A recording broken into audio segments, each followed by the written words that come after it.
પ્રતિક્રમણ ને આ દાદાવાણીમાં છે ને, એમાં દાદાશ્રી બોલે છે કે મેં અંબાલાલ પટેલને કહ્યું કે આ તમે ઊંધા કર્યા છે એ બધા મને દેખાય છે. આખું વાંચું? હા, ખબર છે. પછી શું પૂછવાનું? એમાં કઈ રીતે પ્રતિક્રમણ કરવાનું કે એમાં લખેલું જ છે ને. એટલે આપણે એ શું કહે છે કે અંબાલાલભાઈને કહી દીધું એટલે તમારે અંબાલાલભાઈને કહેવાની જરૂર નહીં. તમારે તરલીકાંત કહેવાનું. તરલીકાંત કહેવાનું. તે ઊંધા શું કર્યા નાનપણથી અત્યાર સુધી ઘટાડા? કોણ જોડે કચકચ કરી, કોણ જોડે લખા કર્યા, ધાર્યો કર્યું, જાત જાતનું કંઈ કર્યું હોય ને, કોઈને દુઃખ આપ્યું હોય, કોઈકને સુખ આપી દીધું હોય વધારે પડતો, એવો જ હોય. ઘણી વીણી વીણીને બધું ચોખ્ખો કરવાનો.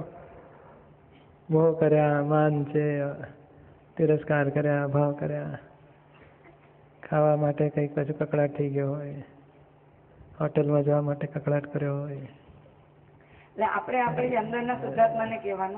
તમારે તરલીકાન કહેવાનું. એ ચોખ્ખી વાત છે ને. આપણે જેમ કરાવીએ છીએ કંઈ બહુ વિશેષ નવું નથી આમાં. મારે દીપક તે કંઈ કર્યું હતું કે હા મેં આવી ભૂલ કરી તો માફી માંગ, પછી આવી ભૂલ થઈ હતી તો હા એ થઈ હતી. એક પછી કેવી રીતે પેલા લેવાનું તો ભાઈ કુટુંબની વ્યક્તિઓને લો, એક વ્યક્તિ લેવાનું. પપ્પા છે, મમ્મી છે, ભાઈ બહેન છે, આડોશી પાડોશી, સ્કૂલોમાં બેનપણીઓ, ટીચરો, પછી પરણ્યા એટલે કુટુંબ બીજું વધે આપણું, ફાઇલો વધે. એક વ્યક્તિઓને લેતા જાઓ. જ્યારથી ભેગી થઈ ત્યારથી આજ સુધી એના માટેના જે રાગ દ્વેષ મોહ થયા હોય બધાને ધોવાના. એ રીતે બધું એક એક ચોખ્ખું કરવાનું. પછી ગામનું હોય, પછી ગામની વાત નીકળે ને, જાત જાતનું આપણે કોઈનું બોલ્યા હોય તમે એ ભૂસી નાખવું પડે. એક પણ જીવનું, પછી નાના જીવડાને મારી નાખ્યા હોય, કંઈક વટાઈ ગયા હોય, હિંસા થઈ હોય, બધું જેટલા જીવનમાં બધા દોષોને યાદ કરીને ધોઈ નાખવાના. એ તો જે આપણે નોર્મલ કરીએ છીએ જ. હા, એમણે શું કર્યું? નિરંતર કર્યું. 4 વર્ષ આપણે થોડું થોડું કરતા, ટુકડે ટુકડે કર્યા. વિશેષ કરો જરાક. નવરા પડ્યા ખૂબ જોર મારો. સમજાયું ને? ખરું આ જ કામ કરવા જેવું છે. એક પણ ફાઇલનો ક્લેમ બાકી ના રહે એવું ચોખ્ખું કરી નાખો તો જ આપણો અહીંથી મહાવિદ્ય ક્ષેત્રે કોક ચાલી રહ્યા છે તો મહાવિદ્ય ક્ષેત્રે કેવી રીતે જવાય? દીપકભાઈ, આપણે ચોપડીઓ આપણે જે દાદાવાણી આપતાવાણી વાંચવાનું કીધું, અમે વાંચતા તો જઈએ, કોઈ વખત વાંચવાનું થાય દાદાવાણી કે કાંઈ, પછી આગળ પાછળનો કઈ રેફરન્સ યાદ નથી રહેતો, પણ આપણે સદુપયોગમાં આવ્યા એટલું તો કહેવાય ને. અરે સારી રીતે કહેવાય. અને યાદ રાખવાનું નથી, મેં હૃદયમાં ઉતર્યા કરશે. હા, એ તો સરસ લાગ્યા કરે છે એની અંદર વાંચીએ એટલે એ રીતનું. બહુ સારું. એટલે બધું આમ તો સદુપયોગમાં રહેવા માટેની પ્રક્રિયા છે ને. વસ્તુ પછી બીજી વખત વાંચો ત્યારે યાદ આવે ને કે આ તો વાંચ્યું હતું બધું. ના તો હવે પણ આમ થોડું થોડું ખબર પડે ને કે આ તો વાંચ્યું હતું, એટલે આપણને ખબર છે વાંચ્યું હતું. એટલે પહેલી વખત આપણે હતા વાંચતી વખતે. એટલે ધીમે ધીમે બધું આ શું છે, એક વખત વાંચો તો એક પડ જાય. ફોતરું કે ને, હવે તો લાખ પડ હોય, 50,000 પડ હોય, 5,000 પડ હોય, તો બીજી વખત વાંચો બીજું પડ જાય, ત્રીજી વખત વાંચો ત્રીજું પડ જાય. એટલે ફરી નવરા પડ્યા વાંચ્યા કરવાનું તો બહુ ઉગાડ થયા કરશે. અને જેટલી વખત વાંચશો આપતાવાણી એટલી વખત નવું જ સમજાશે. સાથી આપણું લેવલ ઊંચું આવતું જાય તેમ નવું દેખાતું જાય. ઠેઠ શબ્દાર્થ સમજાય, પછી ભાવાર્થ સમજાય, ઠેઠ પરમાર્થ સમજાય ત્યારે પછી આગળ કંઈ બાકી રહેતું નથી. એટલે આ બધો ઉઘાડ થયા જ કરશે આપણને નવું. અને દરેકને જુદી જુદી પ્રકૃતિ હોય ને એટલે એને જુદું જુદું ફિટ થઈ જાય. કોકને આ વાક્ય ફિટ થાય, કોકને બીજી વખતે બીજું વાક્ય ફિટ થાય. આગળના માઇલસ્ટોન 16મા માઇલથી 17મે જવાશે, 17માંથી 18મે, તે 18મા માઇલથી 19મી વાતો આપણને તરત કેચઅપ થઈ જશે. પછી એ પરિપક્વ થાય ને પછી આગળ 20મા માઇલનું મળી જશે. વાંચ્યા કરીએ એટલે કંઈક ને કંઈક વાક્યો આપણને લિંક મળ્યા જ કરશે અને ઉઘાડ વધ્યા કરશે.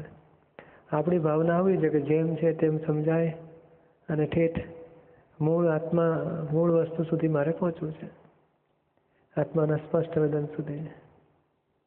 એટલે એ સમજવા માટે આપણે વાંચીએ છીએ.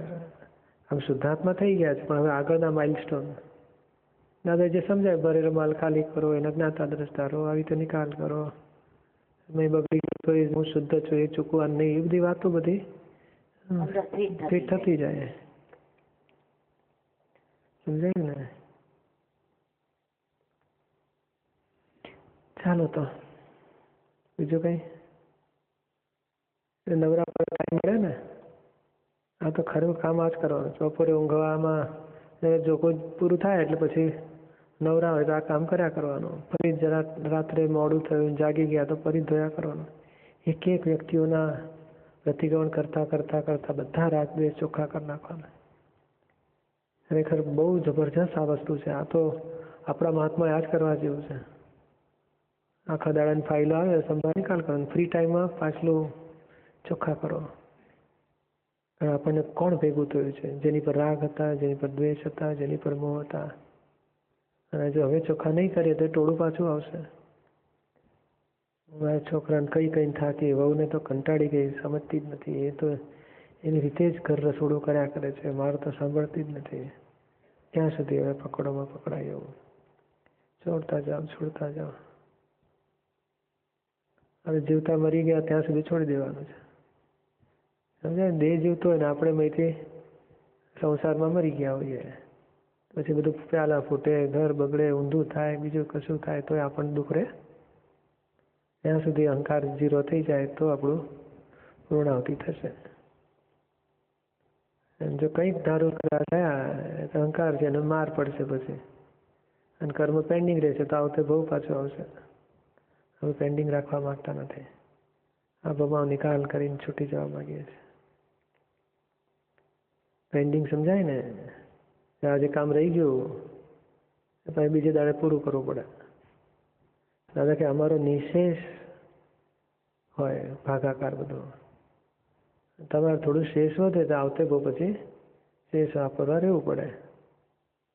આવે ને પણ એની જંધેરીને ઘર ભેગું થાય પછી ત્યાં બેબી થઈને આવે ને પછી અમારા મમ્મી દાદા ભગવાન પાસે ગયેલા વાતો કર્યા ખરી, પોતે ને પોતે જોયે આપણે જ ગાયા કરતા. એક વખત તો દાદા કહે છે કે આ બધી પેલું ઔરંગાબાદથી જોઈએ ને અજંત ઈલોરાની ગુફાઓ, તો કે આપણે બધી કોતરી હતી ને આપણે જોવા આવ્યા કે છે. એવો ખેલ થાય છે.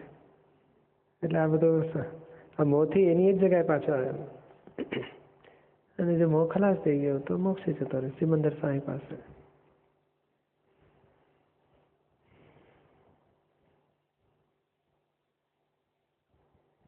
એની પ્રકૃતિને આખો દાડો ઓબ્ઝર્વેશનમાં રાખવાની.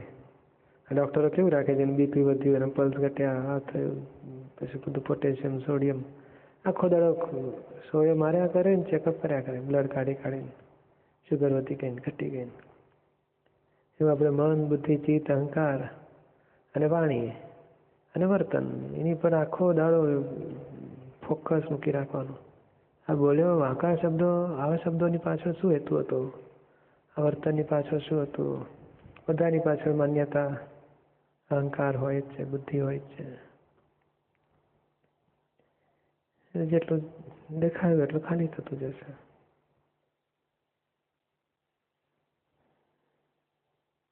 પાંચ આજ્ઞા અને શુદ્ધાત્મા જબરજસ્ત નિશ્ચય હોય ને તો બધું રહે એવું છે. એમાં આટલું બધો વ્યવહાર કરવા છતાંય છોટે આત્માના સ્પષ્ટ વેદનની દોડમાં જ હતા. એમાં એક સેકન્ડ પોતે ચૂક્યા નથી. દાદાએ કહે છે ને કે અમે અમારું મોક્ષ એક સેકન્ડે ચૂકીએ નહીં. મોક્ષના ધ્યેય પ્રમાણે તમારી જોડે વાતો ચીતો કરીએ, બધો વ્યવહાર કરીએ, પણ ધીમે ધીમે ધીમે આ વ્યવહારથી છૂટીને અમારે સિદ્ધ ક્ષેત્રમાં જવું છે એવું અમારું ચૂકીએ નહીં, એક ક્ષણે ના ચૂકીએ એવું એમની વાણીમાં આવે છે. આપણે શું કામ ચૂક્યા? એવું આપણે નિશ્ચય કરવા માંગીએ છીએ. દીપકભાઈ જય સચિદાનંદ. અત્યારે વિજ્ઞાન મન વશનું દાદાવાણી વાંચતા હતા. એમાં કહે છે કે આપણું ફાઇલ 1 નું મન વશ પોતાને હોય કેવી રીતે ખબર પડે કે સામાનું મન વશ વર્તે તો ખબર પડે, એક એવી રીત છે. બીજું એવું પણ છે કે આપણે જ્ઞાનીની આજ્ઞામાં જ્ઞાનીને આપણે કમ્પ્લીટલી વશ હોઈએ કે જ્ઞાની પુરુષ એ જ મારો આત્મા અને જ્ઞાની જે કહે તે પ્રમાણે કરીએ તો પણ મન વશ જ્ઞાનીને છે એમ કહેવાય ને? હા, એ મન વશ જ્ઞાનીને છે કહેવાય, પણ આ તો જનરલ વાત કરે છે કે ભાઈ જેટલા મારામાં ક્રોધના પરમાણુ ખલાસ થઈ જાય તો તમારામાં ક્રોધના પરમાણુ હોય ને તો તમારું પછી પ્રભાવ પડ્યા કરે, વશ થઈ જાઓ તમે. હું બે શબ્દ કહું ને, આમ ના કરાય ક્રોધ, પણ શોભે નહીં તો તમારું છૂટી જ જાય. એટલું બધું એ વશ થઈ ગયું હોય, કયા પ્રમાણે કરી નાખે અને થઈ જાય ને ફેરફાર. પણ એ મૂળ આપણો પોતાનું ચોખ્ખું કરવાની જરૂર છે. એમાં હવે તપાસ કરવાની જરૂર ને કે હાલ 3 જણા માને છે એટલે આપણું થોડુંક વશ થયું કે છે એવું કંઈ જરૂર. આ તો બુદ્ધિ આમથી શોધખોળ કર્યા જ કરે. છોકરા માનતા નથી, વાઈફ થોડું માને છે એટલે આટલું મન વશ થયું લાગે છે. એટલે તો વાઈફને લાગે આ બધા મારું ઘરમાં માને છે એટલે આપણું તો મન વશ થઈ ગયું ને, એવું નહીં. એટલે ખરેખર તો આપણે પણ આપણને તો ખબર પડે જ ને. ઘણી નક્કી કર્યું હોય ભાઈ ગુલાબજાંબુ 2થી વધારે ખાવું નથી, તો 4-5 ખાઈ જાય એટલે ના સમજણ પડે કે વશ નથી કશું. કે સામાયિક આખા 50 મિનિટ પૂરી કરવી છે અને 10 મિનિટમાં ઊભો થઈ જાય તો ના ખબર પડે કે વશ નથી હજુ. એ કેટલી બધી બાબતમાં વશ નથી. એટલે આપણે વશ કરવું નથી, પણ મન જ્ઞાનથી વશ થાય, સાચી સમજણથી વશ થાય. એટલે જે ઊંધી સમજણ છે છૂટી જશે, તેમ તેમ મન ચોખ્ખું થશે આપણું. નહીં, પણ આપણે જ્ઞાની પુરુષને જ્ઞાનીને મન વશ જેમ જેટલું વર્ત્યા કરીએ એ તો ઊંચું છે, બરાબર છે, તો જ આપણું મન પોતાને વશ વર્તે ને પછી. હા, એટલે એ પહેલું સ્ટેપ બરોબર છે, આધીનતા થઈ. પછી જ્ઞાનીની કયા આજ્ઞામાં રહીએ કે ભાઈ 5 આજ્ઞા પાળો, પછી કોઈક દાડો સ્પેશિયલ કંઈક વાતો મળે કે ભાઈ આ બધા માનમાંથી બહાર નીકળી જાઓ કે લોભમાંથી, તો એ બધું પકડીને ચાલવાનું. નિરૂમાએ તો ટકોરો લિસ્ટ બંધ આપી છે ને બધે, મારે ભાગે રાખી દે શાંતિ થઈ ગઈ. પટ્ટીકોરો બધી કરેલી છે ને, એ જ બધી પકડીને ચાલીએ ને તોય ઘણું બધું જાગૃતિ રહે. મન વશ એટલે શું, વાળી શકાય એવું સ્થિતિ, સમજાય ને.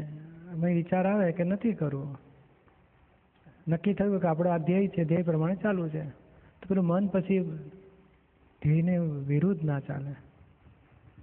એટલું બધું એ ગાંઠો બધી પાતળી પડી ગઈ એટલે મેં જોર ના કરે, એ અપેક્ષા એ વાત છે આખી. દીપકભાઈ, બીજે મનમાં એમ થયા કરે કે દીપકભાઈ અત્યારે પ્રત્યક્ષ તરીકે છે નિરૂમા પછી, તો દીપકભાઈ એમ પબ્લિક ટ્રસ્ટ થઈ ગયા છે. કાલે કબૂલ પણ કર્યું, દીપકભાઈ જાહેર કર્યું કે પબ્લિક ટ્રસ્ટ કબૂલ કર્યું. સાચી વાત છે, બરોબર છે. પછી તો એમ લાગે કે દીપકભાઈને કેટલા મહાત્માઓનું મન વશ થતું હશે. 25,000 દાદા પોતે કહેતા હતા, પોતાનાથી જુદા રહીને જ કહેતા હતા. દીપકભાઈ બી પોતાનાથી જુદા રહીને કહી શકે. તો આપણને શા માટે કે ભાઈ દાદા કહેતા હતા કે ગુપ્ત રહીને ક્યાં સુધી રહેશો બેસી, જગત આખું બળી રહ્યું છે આ ગારવતામાં. તો એ ખબર પડે આપણને કે નહીં, આ બધાને આપણે કહી શકીએ છાતી ઠોકીને કે નહીં આ ખરેખર છે, અને સામો તમે કબૂલ પણ કરતા હો. ના, આપણે છાતી ઠોકીને કહેવાની જરૂર નથી. પાટિયા બેસી જાય પાછા, આપણે ઠોક કરીએ ને મુશ્કેલી પડી જાય. છાતી ઠોકીને એમ જ આપણે કોન્ફિડન્સથી કહી શકીએ. ના, એ નિરૂપણ કરી જ રહ્યા છે કામ. આપણે ક્યાં કરવાનું? ટીવીમાં બોલ કરે છે, પછી સૂક્ષ્મ રીતે બધું કામ કરી રહ્યા છે. બધું આપણે ભાવનામાં 100% રાખો ને, માણસોને કહેવાની જરૂર નથી. કહેવા જઈશું તો અહંકાર સાંભળશે, એ પાછો રિટર્ન મિથેન્ક કરી દે. આપણે મનમાં હા, ભાવોમાં બધા આત્માને પહોંચાડ્યા કરો કે જગતના લોકોના અંતરાય તૂટે, દાદાનું વિજ્ઞાન લોકો પામે. ભાવના બધી 100% રાખો. અને એની ગણતરી કરવાની જરૂર નથી કે ભાઈ આટલા 5,000 આવ્યા હતા એટલે 5,000 માણસોને તો બસ હશે ને. અરે મૂકો ને, આપણે થોડું ગણિતથી પાસ થવું છે, કૃપાથી પાસ થવું છે આપણે. એના ગણિતને બધા આંકડા બધા આપણે જરૂર નથી. ઘણા વિચાર કરે કે આજે 11 વર્ષ થયા, 10 વર્ષ કહે છે બીજનો ચંદ્રમાં 30 થઈ કે નહીં મારી 5 કરોડનું દેવું તો અડધો કરોડ તો ઓછું થયું હશે કે નહીં. અને આપણે કે ગણિત આપણે પૂરું થાય આટલું દેવું હતું અને એકદમ 0 થાય ત્યાં સુધી આપણે વચ્ચે ગણિત કરવાની જરૂર નથી. અચ્છા, ગણિત એ નથી કર્યું, પણ હા, મારું પર્સનલ એક પૂછું તમને. અનિલ એમ થયા કરે કે હું તો દીપકભાઈને મારું મન વશ છે, પણ એ ભ્રાંતિ છે કે બુદ્ધિ બતાડે છે કે પ્રજ્ઞા બતાડે છે, ખબર કેમ પડે? ના ના, એટલે એ તો પછી શું છે કે આપણે કેમ દાદાની આજ્ઞાને વશ રાખો ને. કારણ આ બધું કેવું છે, આ વ્યવહાર એવો વસ્તુ છે ને કે તમે કહું ગાડીમાં આવું, પછી હું કહું નથી આવવાની જરૂર, રહેવા દો ને. તો પછી મન પછી કુછ કર્યા કરે કે આપણી ગાડીઓ તો આપણે જાતને. એટલે આ બધી વ્યવહારમાં બધું ગણિત મૂકવા જેવું ને. આપણે દાદાની આજ્ઞા, દાદા ભગવાન માથે રાખવાના, સિમંદર સાહેબ માથે રાખવાના, નિરૂમાને જોડે રાખવાના, અને આપણે દાદા દાદા કરતા કરતા આગળ જયા કરવાનું. પણ છતાંય એટલે આ બધામાં બહુ આ ગણિત બધા ખોટા પડશે. આપણે ગણિતનો સવાલ નથી ના, એટલે આજુ આપણે કન્ફર્મ તમે કહો કે મારું મન છે કે નહીં બસ. અરે છે જ વળી, એ તમારે પૂછવાની જરૂર નહીં. વશ ના હોય ને તો પૂછવા આવો, પૂછો જ નહીં કે ભાઈ મારું તમારે મને કહેવાની જરૂર નથી, હું દાદાને બરોબર કરું છું. એટલે એની માટે તમે આવીને બેસો છો એટલે બસ છે તો જ બેસો ને, નહીં તો ફરો નહીં. આવડી મોટી દુનિયા છે 4 ખોડામાં કે ના અમારે અહીંયા છે, આધીનતા રાખવા માંગો છો એટલે બધું છે જ, આપણે બરોબર જ છીએ. શું પાટા ઉપર જ છીએ, ટીરેમેન્ટ થયું નથી.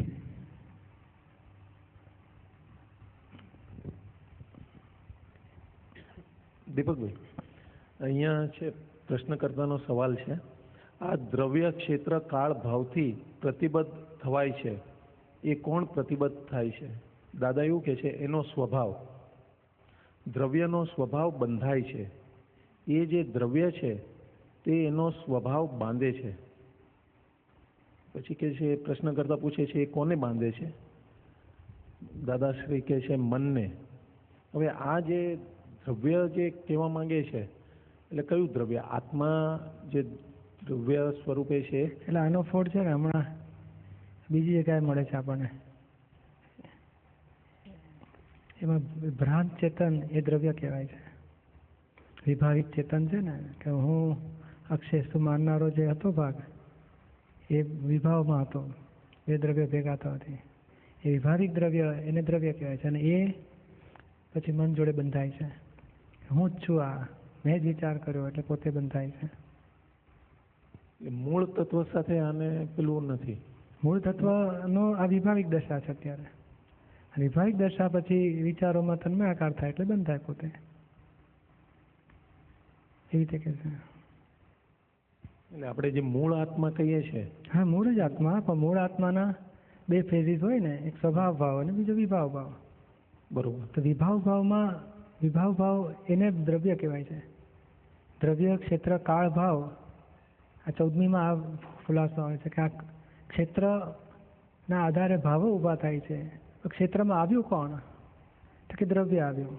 બરોબર. અને દ્રવ્ય ક્યારે આવ્યું? તો કે અમુક કાળે આવે છે. એટલે કાળ, એક ક્ષેત્રમાં આ કાળે આ દ્રવ્ય આવ્યો, અને પછી એ દ્રવ્ય જ્ઞાન દર્શન સ્વરૂપ હોવાથી એ જુએ છે, એટલે એને ભાવો ઊભા થાય છે, જોયું જાણ્યામાંથી. અને એ ભાવોને ભાવ કહેવાય છે. દ્રવ્ય, ભાવ, ક્ષેત્ર અને કાળ. આ દ્રવ્ય એટલે આ ચેતન દ્રવ્યની જ વાત છે, પણ ભ્રાંત ચેતન. મૂળ ચેતનને ભાવાભાવ હોય નહીં, સ્વભાવ ભાવમાં જ હોય. એને અપ્રતિબદ્ધ છે મૂળ ચેતન. તો મૂળ ચેતન પ્રતિબદ્ધ થાય જ નહીં. અમે થઈ શકે પણ નહીં. આ વિભાવિક ચેતન પ્રતિબદ્ધ થયું છે. આ જ્ઞાનીને કેમ પ્રતિબદ્ધ નથી? કારણ એમનો વિભાવિક ભાવ પૂરો થઈ ગયો, સ્વભાવમાં આવી ગયા, એટલે એને દ્રવ્ય કોઈ ક્ષેત્ર કાળ સંજોગથી બંધાય નહીં. બરોબર.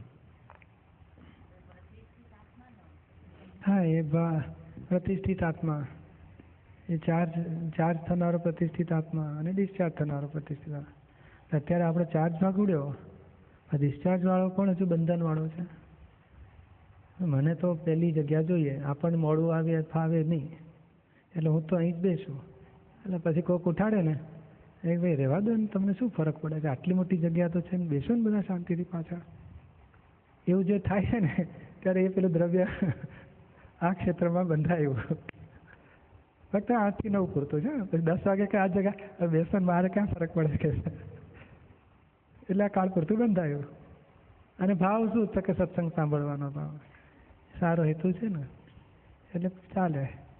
પણ આવું બધું બંધાય આ દ્રવ્ય. જ્ઞાની કહે છે અમે, તમે કેવી રીતે અંદરથી ના બંધાઈ શકો?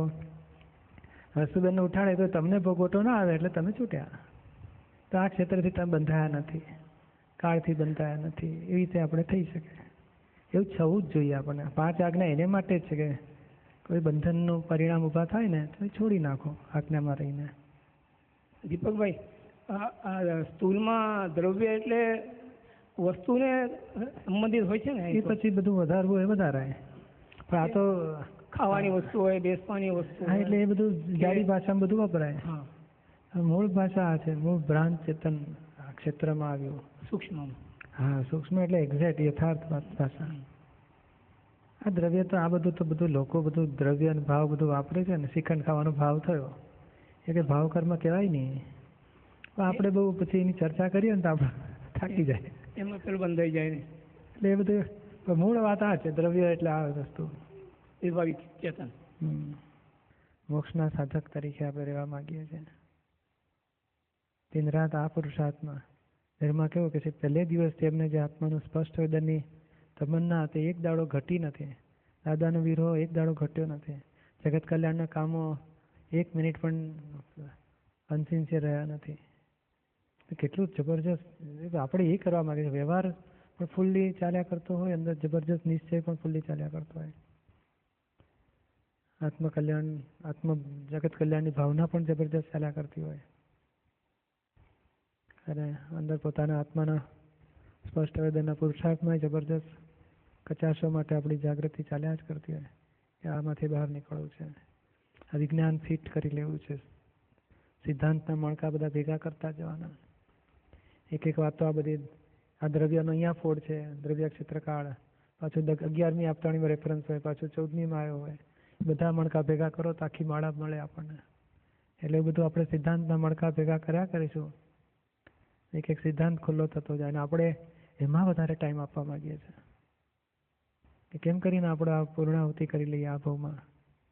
એકાદ અવતાર પછી પાછું ત્યાં બેબી થઈને આવું આપણે નથી કંઈ. આ તો મહાવિદ્ય ક્ષેત્રે અહીંથી સીધા જતા રહ્યું છે. મને છે ને મહાત્માઓના દોષો બહુ દેખાય છે, એટલે આખો દિવસ એ જ ચાલ્યા કરે. પછી પ્રતિક્રમણ થાય છે કે ના? કરવાની ઈચ્છા થાય છે. અત્યાર સુધી ખબર જ નહોતી પડતી કે આ દોષ જોઉં છું. હા, તો થોડું ચાલુ કરો પ્રતિક્રમણ કરવાના. એટલું બધું ઓલું ચીકણું કર કરે ને કે કંઈ મને લાગતું વળગતું નથી, છતાં હું એ પકડીને, અને એમાં પણ મને એ બહુ લાગે કે આ વ્યક્તિ વિષય માટેનું જ સૌથી વધારે છે. એક વ્યક્તિનું દેખાય, કોઈ જ બાકી નથી. પણ એનો આમાં કેવું છે કે આપણને ખબર પડે ને કે આ શીતલમાં હવે કચરો ઊભો થાય છે, હવે ધોવાનો ઉપાય છે. એને એમ જ લાગે કે આ બરાબર છે. હા, બરાબર છે, પણ અત્યારે બરાબર છે એવું લાગે છે. આમાં માઇકમાં વાત કરતી વખતે એમ જ લાગે છે ને કે અત્યાર સુધી થઈ ગયું ખોટું થયું. જ્યારથી ખબર પડે કે આ ખોટું થયું છે ત્યારથી સુધારો. એક ટંક ખાવાનું બંધ રાખીને પસ્તાવા લેવા બેસી જાઓ. દાદાનું બ્રહ્મચર્યનું પુસ્તક વાંચો, નિર્દોષ દર્શનથી નિર્દોષ ચોપડી વાંચો. આ શું છે, કંઈક આપણું સાધન બદલી બધું ગોઠવણી એવી કરો કે જેથી કરીને આ બધું શરૂ થાય આપણું. કોઈ ઉંમરવાળા ભાઈ આટલા હોય, મને જય સચ્ચિદાનંદ કહેતા તો મને એમ થાય કે આ ભાઈ કેમ મને જય સચ્ચિદાનંદ કહે. પછી પકડીને આખી એટલી બધી નોંધ કરીને રાખી છે મેં કે અત્યાર સુધી હવે નથી મને લેવા દેવા, તો પણ હું યાદ કરીને ઓલું મને ઇરિટેશન થયા કરે. કોઈ બેનો કપડાં ફિટ પહેરીને ચાલતા હોય તો બી મને એમ થાય કે કેમ આ લોકો આવું કરે છે, જાણે પોતે તો આખી ઓલી જ છે, ભગવાન થઈને બેસી ગયો એવી રીતે. ભગવાનને આવું દ્રષ્ટિ બગડે ને કોઈ માટે, પણ પોતાને એવું લાગે. એક જણ કોઈ જ બાકી નથી, આખા બધું જ એમ કે ને આખા વિશ્વમાં એક જ્ઞાનીને ન છોડે. હા, પણ આપણે હવે આગળ વધવું છે કે પાછા ફરવું છે નક્કી કરો. આગળ વધવું. હા, તો ઊંધામાં આગળ વધવું નથી ને, એમાંથી પાછા ફરવું છે ને. તો પછી ઉપાય શું છે આપણી પાસે? બીજું તો કોઈ બે લાફા મારીને બેસાડશે ને કેમ ઊંધું જોઈએ છે? કઈ જોનારનું એ લાફા મારનારનું ઊંધું જોઈએ પાછા આપણા. એટલે આપણે પસ્તાવા લેવો. દાદાભાઈ શક્તિ હે, દાદા ભગવાન આ બધું ઊંધું ચાલે છે, મને પસ્તાવો કરવાની શક્તિ આપો. આ બધું ખોટું થાય છે, માફી માંગો દાદા, મને બચાવો આમાંથી. મને એમ થાય એટલા બધા છે. કાલે હું બેઠી હતી તો મને એમ થાય હું આ એક જણને લઈને ક્યારે નીકળીશ. હું બધા મહાત્માઓની માફી માંગુ છું. હા, બહુ સાજો આ શરૂઆત થઈ ને બધી. અને તમારી પણ કે તમારા પણ મને દેખાય જ કરે કે નિરૂમાનું આવું હતું અને તમારું આવું છે. એને હોય તો દેખાય જ ને, એમાં શું વાંધો છે? કંઈ જ નથી. કેવું નિરૂમાની તો વાત જ જુદી. નિરૂમાને તમે કહો ને દાદા કરતા, ત્યારે નિરૂમા કહે છે અરે દાદાનું તો અમે એમના ચરણની રજ કહેવાય. એટલે એ કમ્પેરિઝન કરવા જેવી વસ્તુ છે જ નહીં ને. છે જુદા છે જ. સિકંદર સ્વામી અને દાદા અત્યારે હું તમને કહું છું છતાં મને એમ છે કે અંદર ક્યાંક પડેલો જ છે. અને છે આમાં કેવું છે કે આપણે આ કળિયુગમાં આવ્યા ને એટલે કચરો બધો હતો. નહીં તો ભગવાન મહાવીરના વખતમાં જો કચરા વગરના હોત ને તો ભગવાન મહાવીરના વખતમાં મોક્ષે જતા રહ્યા હોત. એ નતા ગયા. બધાને એવી ડાઈ ડમરી, એટલી ડાઈ ડમરી લે પછી બધા કે તું તો બહુ ડાઈ લાગે. મેં કીધું જોડે જે રહે ને પછી લોકોને ખબર પડે છે કે કેવું છે બધું. હા, એટલે આપણે આપણો કચરાને પ્રતિક્રમણ કરવા. ચાલો આ 1 કલાક સવારે ને 1 કલાક સાંજે, 2 વખત. ઉનાળામાં 2 વખત નાય ને માણસો. બહુ વધારે પરસેવો થાય તો 2 વખત નાવો. શિયાળામાં ઓછો થતો તો 1 વખત નાવો. કેટલાક તો બહુ ઠંડીમાં નાય જ નહીં. આજે જ વાત કરતા 4 દાડા સુધી નાયા જ નહીં પેલા કાશ્મીરમાં. હા, એકદમ સરસ શિબિર હોય ત્યારે તો સામાયિક આપણે આખો દાડો સરસ ઉપયોગ રહેતો હોય તો પછી નાવાની પ્રતિકોણ રહ્યા નહીં. અને આમાં આવું બધા ફૂટાફૂટ થતું હોય તો વધારે કરવું આપણે. એટલે આ સરસ આ દેખાયું એ જ આપણે તો અમારે તો શું કહીએ, કચરો છે એ ગુનો ગણાતો નથી. કચરો નથી ખબર પડતી એ ફર્સ્ટ ગુનેગાર. કચરો ખબર પડે છે ને ધોતા નથી બીજા ગુનેગાર. કચરો ધોવા માંડો એ મહાભાગ્યશાળી. એક શરૂઆત કરો. આપણે કહેશે આવડો મોટો ડુંગરો છે ને ક્યારે ખલાસ થશે, એક કાંકરી ખસેડો ને કરતાં કરતાં પેલું ખાલી થઈ જશે. અને અનંત શક્તિ આમાં સંયમ પરિણામ કહેવાય. 1 ધોયું બીજું શક્તિ ઉત્પન્ન થશે, 2 ધોયા 4 શક્તિ ઉત્પન્ન થશે. એ તો શરૂઆત કરો. આમાં આ ખોટું છે એવું લાગ્યું ને તોય બહુ થઈ ગયા. ખોટું છે દાદા બચાવો, ખોટું છે. નિરૂમા તમે જોયા છે, નિરૂમા આશીર્વાદ લીધા છે, તમારા માટે પ્રત્યક્ષ જ કહેવાય. તમે નિરૂમાને હાજર રાખીને બધું કરશો તોય બહુ સરસ છે. સમાધિએ બેસીને કરો કલાક. તમે કીધું ને બીજાની હૂંફ થોડી લેવાની, તો બી તમે તમારી જોડે વાત કરીને હૂંફ પણ મીન્સ સંઘમાંથી પણ આપણે ઓલી હૂંફ. હા, બેનપણીઓ તમે બેનો બધી અંદર એટલી તમે કીધું ને છતાં મને એટલી આડાઈ જ કરે કે ના હું ફક્ત જ્ઞાનીની જ હૂંફ લઈશ, બીજા કોઈની જ નહીં લઉં. એટલે ઓલું આડું જ આડું અંદર તમને હા પાડું બહાર, પણ અંદર તો ઓલું આંટી જ વાળ કરે. હા, એ છતાંય આપણે જોવાનું કે આવું બુદ્ધિ બતાડે છે, છતાં આપણે સહી નહીં કરવાનું કે ભાઈ મને તો કે ને મારે આ કચરામાંથી બહાર નીકળવું છે. સમજાય ને? શું બન્યું એ જુદી વસ્તુ છે. કચરો આપણને ઊભો થાય છે એને ઓળખો અને એની પર પસ્તાવો લો કે આ કચરો ખોટો છે, એમાં મારી સહી નથી. દાદા મારી એમાં સહી નથી. નિરૂમાને હાજર રાખીને કે નિરૂમા આ બધો કચરો ઊભો થાય છે, મારી સહી નથી, મને શક્તિ આપો, કચરો સાફ કરી નાખો. આવે ને એવું બોલવાનું તો કે ગભરામણ થાય એમાં? પણ એ બોલ જ કર્યા કરે છે 2 મહિના. હા, એ તો બોલે જ કર્યા હંમેશા. આપણે નહીં આ બધું અહીંયા ના દેખાતો હોય, ઝુંપડપટ્ટી બધી હોય ને તે ભૂંગળા મોટા વાગતા હોય. આખો દાડો સિનેમા, કોકના લગ્ન આવે, કોકના બાબલા થાય, કોકને અરે સિમંતનું એ ભૂંગળા વાગે બરોબર. તો આપણે અમારે તો ત્યાં રહેતા ને મિસ્ત્રી બિલ્ડિંગ આદરમાં, તો એ બાજુમાં મોટું લાઉડસ્પીકર ચાલ્યા જ કરતું હોય. એટલે શું કરીએ પછી આપણા ઘરનું લાઉડસ્પીકર મોટું કરી દેવાનું. અત્યારે આનો અવાજ આવતો હોય પણ હું મોટું કરું ને એટલે પછી આ અવાજ મને ધીમો લાગે અને પેલો મોટો લાગે. એટલે એ બોલે એનું બહુ ગભરાવું નહીં કે તમારે મોટેથી બોલવું હોય તો મોટેથી બોલો અને તમારે વધારે બોલવું હોય વધારે બોલો, કારણ એનું ખલાસ થશે. કારણ એ બધા વિનાશી છે. એ બહુ બોલશે તો વહેલા ખલાસ થઈ જશે. સારું, આપણે એમાં ઇન્ટરેસ્ટ હોય તો બહારવાળાનો. હા, એ ઇન્ટરેસ્ટ રાખનારો એક ભાગ જુદો. તમે એને જાણો કે આને ઇન્ટરેસ્ટ છે આમાં. આપણે છેટા રહીને જોયા કરો કે આ કચરો જબરો છે. હા, તોફાન જુઓ.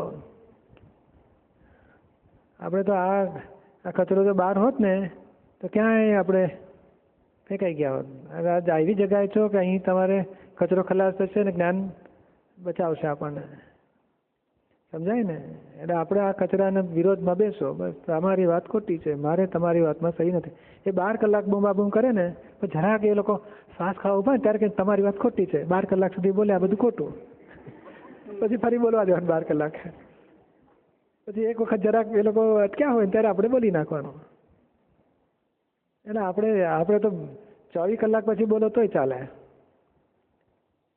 સમજાય ને? એટલે અહીં તો બધું છૂટ જ છે. અહીં કઈ કાંટો પેલો ને કરુણાનો કાંટો છે ભાઈ, તમારી માફી આપવામાં આવે છે બધું અહીંયા, સમજાય ને? એટલે આપણા તરફનું જોર વધાર્યા કરો. એ લોકો કચરાને બાજુમાં રાખીને આપણે બોલ્યા કરો. એ પેલો કહે છે તું ચોર છે, એટલે આપણે કહું ના બહુ દાદા ભગવાન રાજા જેવા છે, એટલે પેલું બોલે ના ચોર જ છે, તો ના રાજા જેવા છે. આપણે આપણું એનું છોડતું નથી, આપણે આપણું શું કામ છોડીએ? મૂર્ખ કહેવાય. એટલે આપણે વિષયમાં સુખ છે, બોલે વિષયમાં સુખ નથી, બ્રહ્મચર્યમાં સુખ છે, આપણે 7 વખત મોટેથી બોલીએ. હું તો આવું કર્યા કરું. એટલે પેલા લોકો પછી હા એ લોકો બોલવાનું બંધ ન થાય. તમે તો જોયું એ ઝાડ આમ ઊભું થાય ઊંચું થાય, કશું આપણું ચાલતું નથી ઠેઠ સુધી. બોલો હવે આ દોષોના સ્વરૂપ એવા છે ને એ ફેરફાર થતા નથી, કારણ જામી ગયેલા છે, એ ઉગે અને હાથમે. તો આપણે દરેક જેટલી વખત ખબર પડતી ગઈ એટલી વાર આપણે આપણું બુમાબુમ કરવું, આ ખોટું છે, આવું ના જોવું છે, આ ખોટું છે, આવું ના જોવું છે. આ ખોટું છે ના હોવું છે તો પેલું ચાલ્યા કરે છે, તો કે ના એ ઇફેક્ટમાં છે, કોઝિસમાં આપણે જાગૃતિમાં છીએ. એક દાડો એન્ડ આવ્યો પછી આવે જ ને, શું કામ ના આવે? આપણે રસ્તે ચાલતા હતા, રસ્તાનો એન્ડ આવે જ ને એક દાડો. એટલે આપણે આપણો ભાગ છોડશો નહીં. એને એ ઇન્ટરેસ્ટ વાળો ભાગ હોય એ ગમતી ફાઇલ કહેવાય, ના ગમતી ફાઇલ બધો ભરેલો માલ છે, ખાલી થઈ રહ્યો છે, હવે કંઈ નવું ભરાવાનું છે નહીં. સમજાય છે ને? બોલું વ્યવહાર માટે જ કેમ દેખાડ્યા કરે કે આ વ્યવહાર આવો, જે ભરેલો એ જ દેખાય ને. હમણાં તમને દારૂ પીવાનો વિચાર આવે છે? થોડું ઈંડા ખાઈ આવીએ, આમલેટ ખાઈ આવીએ, વિચાર આવે? કેમ નથી આવતો? આવો જ જોઈએ ને. તો કે ના એ માલ ભર્યો નથી આવતો, આ માલ ભર્યો છે આવે છે. આવે માટે આપણે એને ઓળખો કે આ ભરેલો માલ છે, મારી સહી નથી. હવે મોક્ષ સિવાય કંઈ જોઈતું નથી. એ તો સાચી વાત છે ને. એ થોડું સંસારમાં ફરવા જવું છે હવે. એ જ થાય છે કે અંદર તને મોક્ષ જોઈએ છે કે નહીં? આપણે મોક્ષ જોઈએ છે. એ આ તો લબાડોને કંઈ જોઈએ જ કશું, એ તો કચકચ કરવી છે, હો. આપણે મોક્ષ જોઈએ છે. આપણે બંધનમાં ફસાય, એની સાથે સંબંધ રાખીને આપણે દુઃખી થયા. હવે એની સાથે સંબંધ રાખીને આપણે છૂટી જવું છે, નથી રાખીને. સમજાય વાત છે ને? એ લોકોને થોડો મોક્ષ જોઈએ છે, એ લોકો તો રખડેલું છે બધા, ઊંધા જ છે. જો ને આપણે કહીએ આમ ના કરશો તો કે અમે કરીશું, એટલે આપણે તમે કરો, તમારા જોડે મારે કોઈ સંબંધ નથી. આપણે ત્યાં 4 સ્ટેપ છે. સામ એટલે સમજાવો, એ જો ના માને તો પછી લાલચ આપો કે તું આટલું કરીશ તો તને આમ મળશે, તોય ના માને તો પછી ત્રીજો દંડ, જો નહીં કરે ને તો તને સાંજે ખાવા નહીં મળે, તોય ના માને પછી ભેદ પાડી દેવાનું. તમારે જે કરવું એ નાટક તે કરો, તમે જુદા ને અમે જુદા, મારે કોઈ લેવા દેવાય નથી. અને જોવાય ના જવું જોઈએ. આમ ફરીને જોવાનું કે એ શું બોલી રહ્યા છે, સાંભળવાની તૈયારી નહીં રાખવાની, તો એક દાડો જીતીશું આપણે. આમાં ચીકણા દોષ એવા હોય ને આપણે ત્યાં ભિખારી આવે ને બારણા પાસે જ કંઈક આપો, આપણે કે નહીં આપો તો કે કંઈક આપો ને સાહેબ, કંઈક આપો ને. આપણે જેટલી આર્ગ્યુમેન્ટ કરીએ ને એ બારણા પાસે ઊભો રહીને બોલ્યા જ કરે. એટલે આપણે શું કરવાનું, એ સ્ટોપર મારી તો બારીમાંથી બોલ્યા કરે. એટલે આપણે કિચનમાં જતા રહેવાનું અંદર, જોવાય નહીં ઉભા રહે કે ઊભો છે કે નહીં, કારણ એને રિસ્પોન્સ મળે ને એટલે ઊભો જ રહે. એટલે 2 કલાક સુધી કશો રિસ્પોન્સ નહીં, પછી જાતે જ જતો રહ્યો. જોવાય નહીં જવાનું કે ઊભો છે કે ગયો. જોવા માટે ઊભી રહે, હા, પછી એવું થાય કે હવે અહીંયાથી ભાગી જવું ના. એટલે એ આપણે ભૂલ કરીએ છીએ. એટલે બાળાની સાથે જોવાય ના જોવાય કે તમે છો કે નથી, શું લેવા દેવા આપણે. આ તો રાત્રે કેટલા શ્વાસ ચાલતા આપણે ધ્યાન રાખીએ, અંદર ગયો હવે બહાર આવ્યો, ચાલ્યા જ કરતું હોય. હાર્ટમાંથી બ્લડ મગજમાં જાય, ત્યાંથી પગમાં જતું રહે, કાંઈ જોવા ગયા? એ ઘણી વસ્તુ ફેરફાર થાય શરીરમાં, આપણે નથી જોતા. એક વધારાની આપણે જોવાની જરૂર જ ક્યાં છે? હવે કળા સીધી શીખી મને જ્યારે આવું ચીકણું જતું જ નથી, કરવું છું તો કે આપણે ભાવ ટન કરી નાખવાનું. અને આ બધું ફરી ગયા ને અને પછી કલાકો પછી તપાસ કરો, તપાસ નહીં એની મળે કોક દાડો ધક્કો વાગે એટલે આપણે આમ જોવાઈ જાય ને ત્યારે ખબર પડે કે આ તો નથી ગયા. એટલે આવો કચરાને બહુ રિસ્પોન્સ જ ના આપે.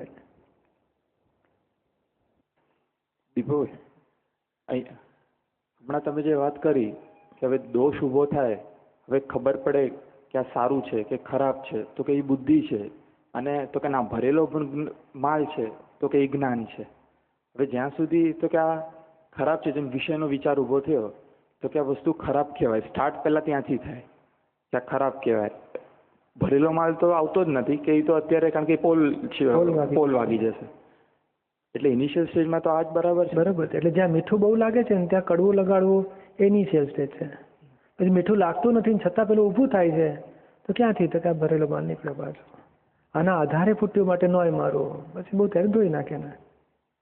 પણ આ ભરેલો માલ ખૂબ રસ જ આવે છે. જો મેં આમ ઝાપટ પકડીને છોડતો જ નથી તો પછી આપણે ભાઈ ખોટું છે ખોટું કરાવવું પડે. કઈ રીતે નુકસાન કરે કઈ રીતે ખોટું છે. એટલે આપણે સૌથી જો બ્રહ્મચર્યમાં સૌથી પહેલી સાયમાં કરતા હોય તો આ કરીએ છીએ કઈ રીતે વિષય જોખમવાળો છે કઈ રીતે બ્રહ્મચર્ય હિતકારી છે. એ હિતાહિતની સમજણ એ બુદ્ધિથી જ પકડે છે. પછી ધીમે ધીમે સમજણથી દર્શનથી જ્ઞાનથી આગળ જવાય. પણ આ શરૂઆત તો આની જરૂરત છે. આ બુદ્ધિ ફક્ત બ્રહ્મચર્ય માટે વધારે પડતો કારણ એ રિલેટિવ છે ને આખો. બીજી બધી બાબતમાં આપણે ધીમે ધીમે આપણે નિકાલ કરીએ છીએ પણ આની માટે તો સ્પેશિયલ ગોઠવીએ છીએ કે ના કઈ જોખમ જ છે. એક જ્ઞાતા દ્રષ્ટા રહેવાય નહીં. અહીં તો એક ગાન બે ટુકડા કરો ઊંધું ચાલ્યું છું નહીં નિશ્ચય કરો જોરદાર. પણ એવું પછી ગર્વરસની બાબત કે બીજી બધી બાબતમાં પણ એવી જ રીતે સ્ટાર્ટ કરાય ને. શરૂઆતમાં એવું જ હોય છે. કારણ એકદમ જાગૃતિનું હથિયાર વાપરવું એમાં અહંકાર ને બુદ્ધિ એવા છે ને દુરુપયોગ કરી શકે. એટલે અહંકાર એટલો બધો નાનો થયો હોય ને ડાઉન પછી જ જાગૃતિનું હથિયાર વપરાય કે ભાઈ આ જેને ગર્વરસ થાય છે તે હું ન હોય.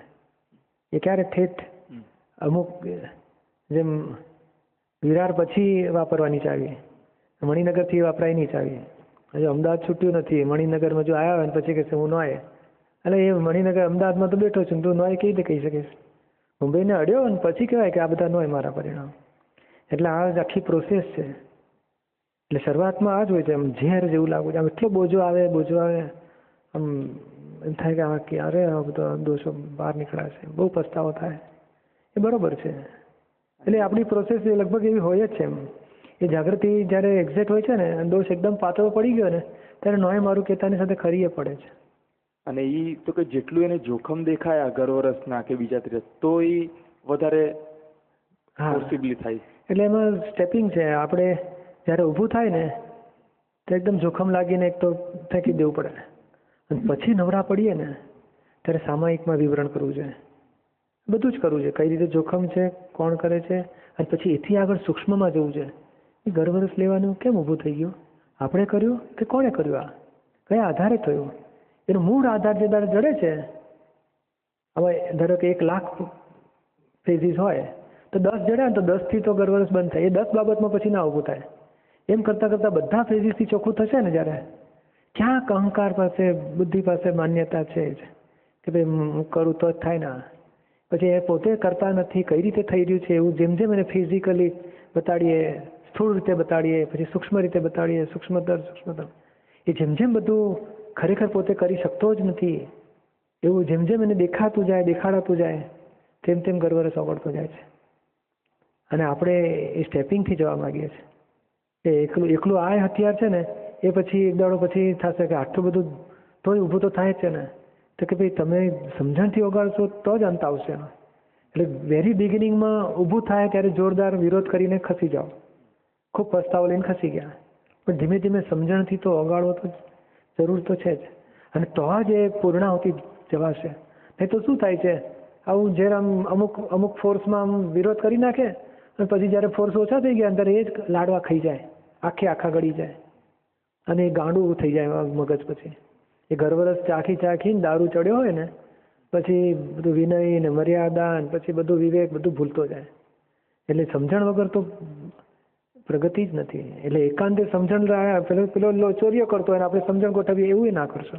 એ ચોરી કરવા તો ઝપટ મારી મોક બેગ જતો રહેતી પછી ક્યાંથી આવ્યો કેમ બારણા ખુલ્લા હતા શું થયું. આ વસ્તુ બેગ કબાટમાં રાખવી જોઈએ બારણાને લોક મારવા જોઈએ સ્ટોપરો મારી જોઈએ પછી ધીમે ધીમે બધું સેટઅપ કરો આખો. જો એકાંતે આય કરશો માર કરશો બારણા ખુલ્લા રાખીને તોય ઉપાડી જશે ગમે ત્યારે.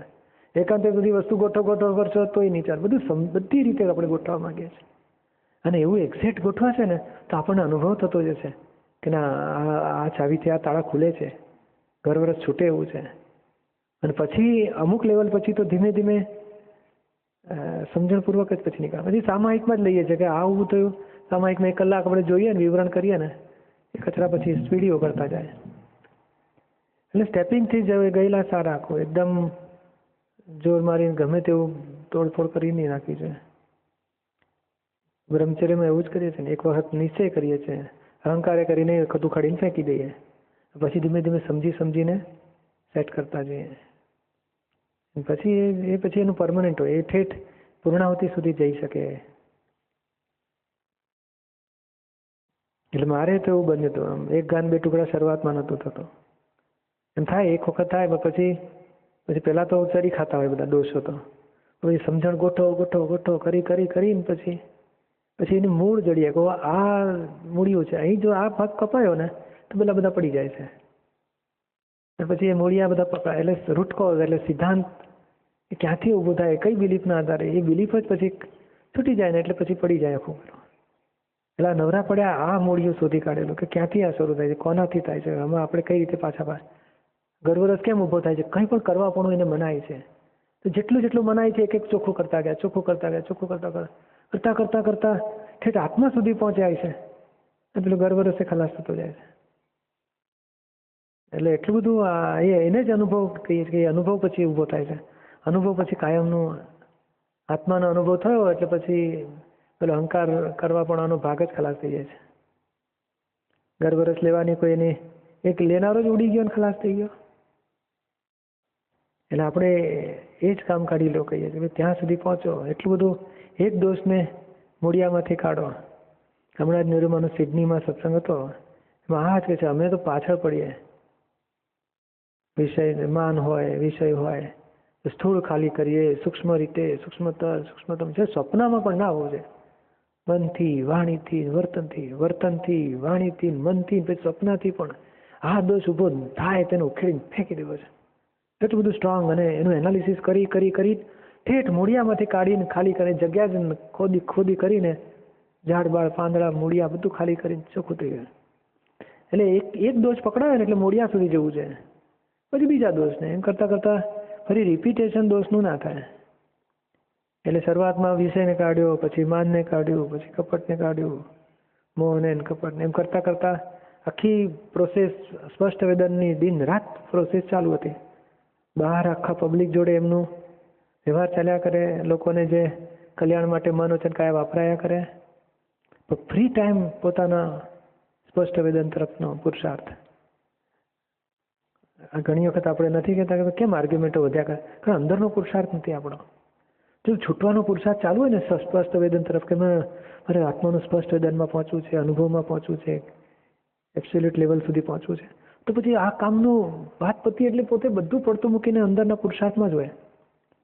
અને એ વસ્તુ જ એને ગર્ભરસથી છોડાવે છે, માનથી છોડાવે છે, મોહથી છોડાવે છે, બધાથી છોડાવે છે. એ ટકતું જ નથી ગર્ભરસ, એને પડી જ નથી હોતી. અને એટલે આ એક ક્રમિકમાં આવો રિવાજ હોય છે, આત્માનું શું છે જાણવો છે, કેવો છે, કેવી રીતે, એટલે એમાં જ રસ પડેલો હોય છે એને, એટલે બહારના બધા છોડવાની તૈયારી હોય છે. અક્રમમાં આપણે બિલીફ રૂપે શુદ્ધાત્મા થયા છે, અનુભવ રૂપે નહીં. એટલે અનુભવના અંશો પૂરા કરવા છે એવું સતત આપણું ધ્યાનમાં રહેવું છે, એ ધ્યેય ચૂકાઈ ના જવું છે. અને જો એવું રહેશે ને તો પછી આ કચરાને તો સ્કોપ હોય, એને કોઈ સપોર્ટ જ નથી મળતો, એને ખોરાક નથી મળતો, ખાતર પાણી મળતા નથી, એ જાતે જ મરવાના છે કચરા. એટલે આ જોર આનું જોર મારવા જેવું છે. મોક્ષે જવું છે, મોક્ષ સિવાય કંઈ જોઈતું નથી, શુદ્ધાત્મા અનુભવ સિવાય કંઈ જોઈતું નથી. અને તે આમ મિકેનિકલ શરૂઆતમાં બરોબર છે, પણ ધીમે ધીમે સમજણપૂર્વક કે આ તો બધા અહંકારના અનુભવ છે, આમાં શું ફાયદો, મારા આત્માનો અનુભવ જોઈએ છે, સ્પષ્ટ અનુભવ, કે મને કોઈ વસ્તુ અડે નહીં, કોઈ સુખ જ ના લાગે, શુદ્ધાત્મા છે, અને પોતાનો આનંદ પરમાનંદ હોય ખરો. એટલે એ પછી જ્યારે ધ્યેય થઈ ગયો ને તો પછી બહુ સ્પીડી છે. પછી તો આ કચરાને ખૂબ સામાયિકો કરીને ખૂબ ધોધો કર્યું એવું બધું, એ પછી બહુ માથાકૂટ જ નહીં રહે.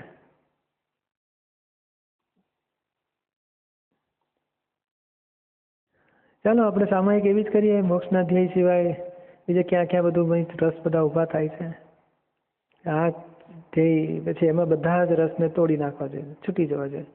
ના, મોક્ષને આત્માનું સ્પષ્ટ વેદન જોઈએ છે, શુદ્ધાત્માનો સ્પષ્ટ અનુભવ, એ સિવાય મારે કશું જોઈતું જ નથી. અને વ્યવસ્થિતમાં રૂપેશને જે હોય તે ભલે હોય, એમાં આપણે દખલ નથી કરતા. આ છોડી દેવું છે ને આ અંદરથી આજે ગાડી ભલે રહી, પણ ગાડી માટેની જે મજા આવતી હતી, મોહ હતો, એ ભાગ આપણે ઓગાળી નાખીએ છીએ. એ દેહના હિસાબ પ્રમાણે પરમાણુનો હોય છે. એ સ્થૂળ પરમાણુ, ગાડીના પરમાણુ, દેહનો હિસાબ એ પૂરો થઈ જશે એટલે ગાડી છૂટી જશે. પછી પેલા કહેશે હું ચલાવી લઈશ, તમે બેસો ને શાંતિથી. સારું. પણ આપણે અંદરથી જે મોહ છે ને ગલગલિયા, એ ભાગ આપણે કાઢી નાખવા માંગે છે. આ કયા ધ્યેયથી? તો કયા આત્માનો અનુભવ સામે મારે આ બધું ફીકવું છે, આમાં જોઈતું નથી. શુદ્ધાત્મા અનુભવ સિવાય મારે કંઈ જ જોઈતું નથી. એ ધ્યેયની સામે જે જે જોઈએ છે એને બધા આપણે અત્યારે સામાયિકમાં આટલું કહીશું ભાઈ આ જોઈતું નથી, મારે આ જોઈએ છે, આમાં મારે હવે રસ કાઢી લેવો છે. ઓળખો બધાને ક્યાં ક્યાં રસ આવે છે. પછી વાઈફની જોડે આર્ગ્યુમેન્ટમાં રસ આવતો હોય, એ બધા છૂટી જાય. છૂટવું છે જેને જેલમાંથી છૂટવું એને ક્યાં રસ આવે પછી?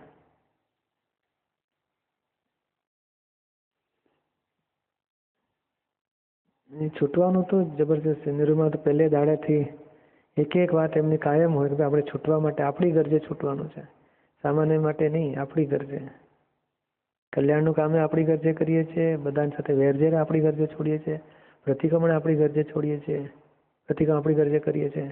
અને સામાનું 10 વખત આપણે એડજસ્ટમેન્ટ લેવું પડે. સામાન એ ભલે આપણી જોડે ના એડજસ્ટ થતો હોય, પણ આપણી ગરજે એડજસ્ટ થઈએ છીએ ને આપણે છૂટવું છે. અને કોણ એડજસ્ટ થાય છે? આ રિલેટિવ એડજસ્ટ થાય છે. રિલેટિવ એડજસ્ટ થઈને ખાલી થતો જાય છે. આપણે ખુશીની વાત છે. એટલે એવી રીતે આખું અંદર ફિટ થવું જોઈએ કે જેથી આપણો ધ્યેય ક્ષણે ચૂકાય નહીં, ચાલ્યા જ કરતો હોય. મને ટાઈમ મળતો નથી કે થાકી ગયા અને કશું હોય જ નહીં. એ તો એક બાજુ કાર્યો ચાલ્યા કરતા હોય ને એક બાજુ આપણો ધ્યેય ચાલ્યા કરતો હોય. 12 તારીખની ટિકિટ હોય તો આપણે ભૂલી જઈએ છીએ. હવે આવતી 12 તારીખે જવાનું હોય અમેરિકા, બધું કામ કરતો જાય ને તૈયારી હોય. હવે આ ઘરને રંગ હા ના આ તો વેચી દીધું છે, 12 તારીખ સુધી જ આપણે જવાનું. હવે રિપેરમાં પડેલો જ ને લોકો દવા કે તમે લો ને દવા, એટલે મારે 12મી નીકળી જવાનું, શું રિપેર કરવાનું કે કશું માથાકૂટ ના કરાય. કાયમ રહેનારો ખૂબ માથાકૂટ કરે. હું આ તબિયત દવા લઈશ તો સારું થશે મને. એ તો તૈયારી સાથે જ હોય, ક્ષણે ક્ષણે તૈયારી સાથે હોય. આપણે એવા તૈયાર રહેવું છે કે ભાઈ આ કેવળ આત્માના ધ્યેય વાળા છે અને એ સિવાયની જરાક મોહ બધાને ચોકડી મૂકતા જાઓ કે આ નહીં, આ જ જોઈશ મારે. પછી કોઈ પકડ બકડ બધું છૂટી જાય. ચાલો તો આપણે મોક્ષના ધ્યેયવાળી સામાયિક કરીએ.